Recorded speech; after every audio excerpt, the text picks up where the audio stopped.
Hey guys, this is Sully and welcome back to my channel. So today I'm going to be showing you guys how I make a mango dragon fruit refresher. So this is what I put in my refresher. So I use strawberry lemonade and I have this energy dragon fruit.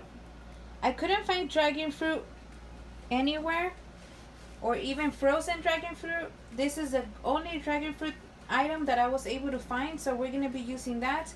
And I got some frozen mango pieces. I got a jar full of ice because I like my refreshers really cold.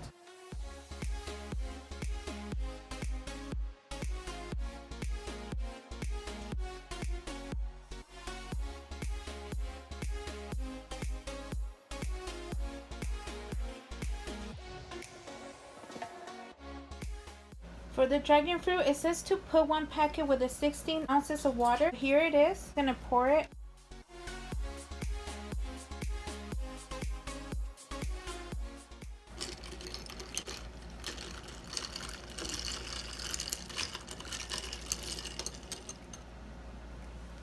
Well, thank you for watching. Hope you found this useful, and don't forget to like and subscribe, and I will see you guys on the next one. Bye.